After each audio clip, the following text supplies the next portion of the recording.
So next question है कि rheobase is an indicator of which of the following. इसका simple answer था it is indicator of magnitude of current. ठीक है। So next question was कि एक बच्चा है 2 साल का, उसका कॉन्जेनिटल हाइड्रोसील का ट्रीटमेंट क्या होगा? तो दैट इज़ हर्नियोटमी। ठीक है। उसके अगला क्वेश्चन मेरा ठीक है। जो अगला गलत क्वेश्चन है उसमें ये है कि ओरोफेरिंग्स में कौन से स्ट्रक्चर्स प्रेजेंट होंगे?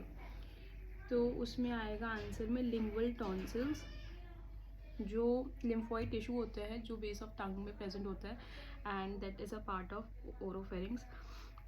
ओरोफेरिंग्स क्या क्या इंक्लूड करता है? It includes base of tongue, palatine tonsils, vallecula, anterior posterior pillars and posterior pharyngeal wall. तो लिंगुअल टॉन्सिल्स भी किसका पार्ट है? ओरोफेरिंग्स का पार्ट है। नेक्स्ट क्वेश्चन है 45 ईयर ओल्ड वुमेन आई जिसको हमने इवेल्युएट किया for sudden onset hyper secretory glaucoma, diarrhoea and cardiac failure. तो क्या क्या है उसमें? Glaucoma in eyes, diarrhoea and cardiac failure.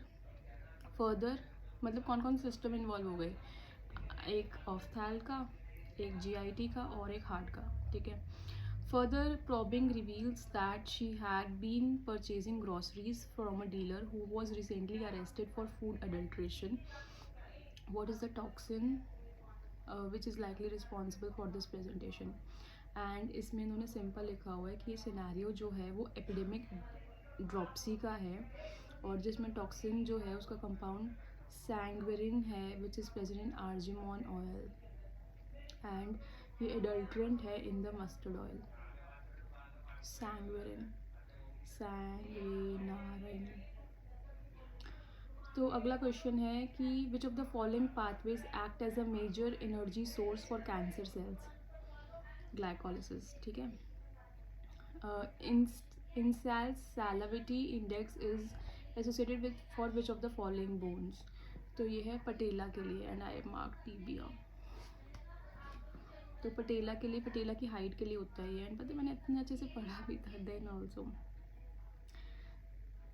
कोई बात नहीं, छोटे छोटे बातें होती रहती है बड़े बड़े शहरों में।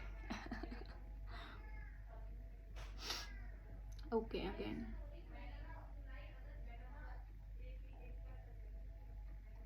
अगला क्वेश्चन है 45 year old mail presents with itchy papules over face, neck and V area of chest for last 3 years which were exhibited in the summers and improved in winters. Which test can be done to confirm the diagnosis?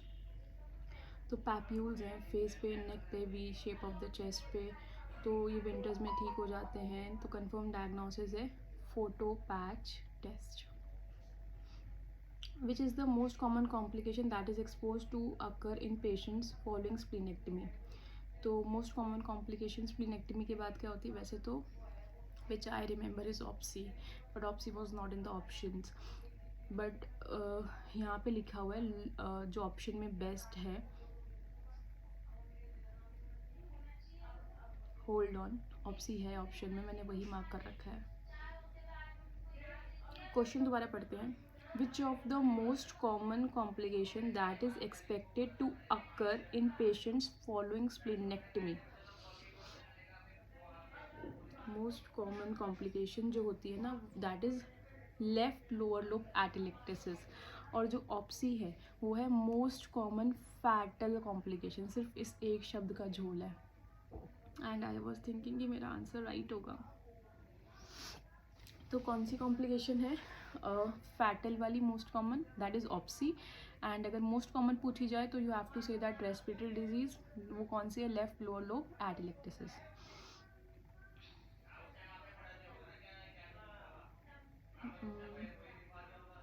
Multiple myeloma के लिए कौन सी staging करते हैं? तो that is Durie Salmon staging. ठीक है।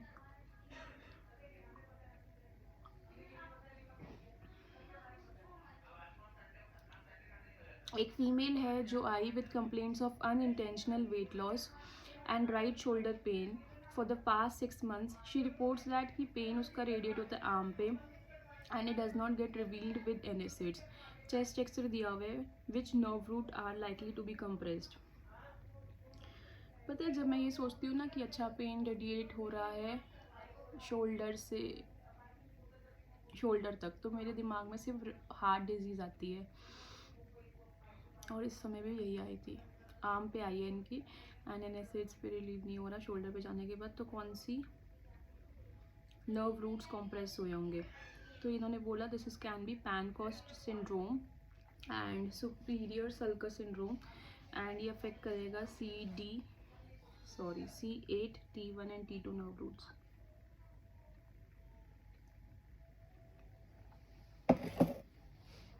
Next question है 75 ईयर ओल्ड मैन जिसको डायग्नोज किया गया था BPH से, एंड उसने टर्प प्रोसीजर को उसका हुआ। हिस्टोपैथ में एक टिश्यू रिसेक्ट किया ट्यूमर का लेस देन 5%, क्या अप्रोप्रिएट मैनेजमेंट होगा। मैंने मार्क किया था रेडियोथेरेपी, बट अप्रोप्रिएट मैनेजमेंट होगा for less than 5% resected tissue is conservative management, and the answer for this question is given according to the TNM staging, because they are saying this is T1A, जिसमें 5% से less tissue उन्होंने लिया है। अगला question है कि in a patient following venous cut down for access to the greater saphenous vein sensation over the medial side of the leg was lost, कौन सी अफेक्टेड ब्रांच है।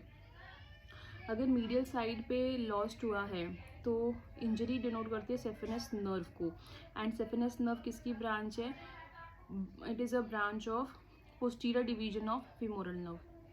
एंड मैंने जो क्वेश्चन मार्क किया था वो मार्क किया था ऑब्ट्यूरेटर नर्व, और मैंने ये सोच के मार्क किया था कि मीडियल साइड ऑफ थाई को तो ऑब्ट्यूरेटर नर्व करती है, और तो ऑब्ट्यूरेटर नर्व होगा, ये सोच के मार्क किया था। बट इन्होंने जो आंसर मार्क किया है वो क्या सोच के मार्क किया है कि medial side of the leg denotes to the injury to the saphenous nerve, it is a branch of posterior division of femoral nerve. अगला क्वेश्चन है, ये ठीक है मेरा।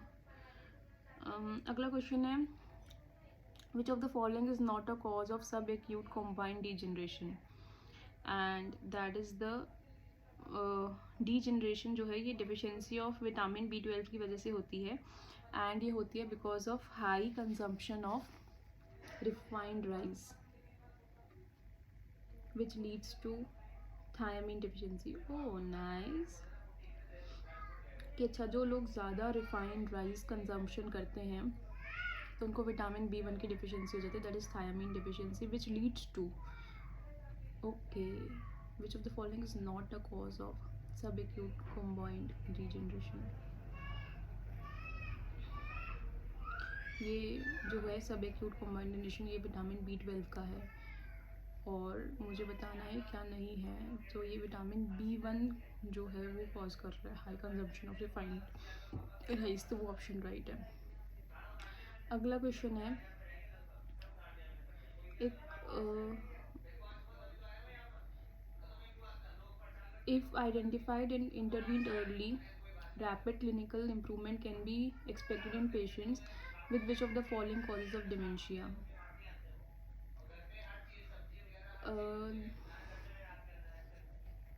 किस पेशेंट में जल्दी इम्प्रूवमेंट हो जाती है अगर पहले पता चल जाता है कि इसको डिमेंशिया होने वाला है, तो उसका आंसर है हाइड्रोसेफेलस। कौन सा hydrocephalus, that is the normal pressure hydrocephalus जो रिवर्सिबल कॉज है ऑफ डिमेंशिया।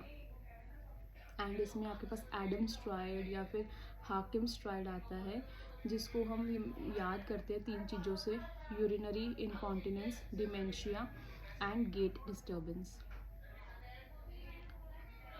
अगला क्वेश्चन है एक्शन पोटेंशियल के फेजेस दिए हुए हैं, तो कौन सा फेज सबसे ज़्यादा सोडियम परमेबिलिटी अलाउ करेगा, दैट इज़ द फेज 0। ये तो मुझे पता ही था, बट मैंने फेज़ 1 गलती से क्यों किया हुआ है ऑप्शन में टिक, क्योंकि इन्होंने ना ऐसा बना रखा है ग्राफ जिसमें नंबरिंग उल्टी पुल्टी कर रखी है। होल्ड ऑन 2 पे कैल्शियम,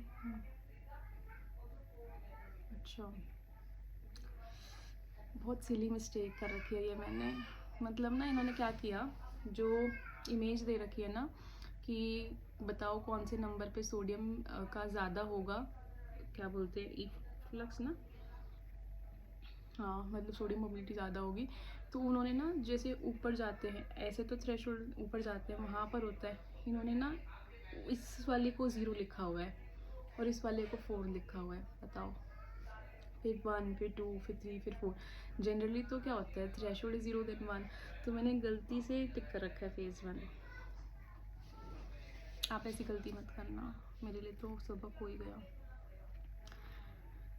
ओके, नेक्स्ट क्वेश्चन हम अब अगले उसमें पढ़ेंगे, है ना, क्योंकि मेरे को ऐसा लगता है कि ये जो वाली वीडियोज़ है ना, ये मुझे छोटी छोटी बनानी चाहिए ताकि मैं भी सुनूँ, मैं भी रिवीजन करूँ इसको सुन सुन के, एंड आपके लिए भी देखनी थोड़ी आसान हो जाए। So doctor Bansal is signing off now, bye bye. If you have listen it till last, thank you so much for your patience.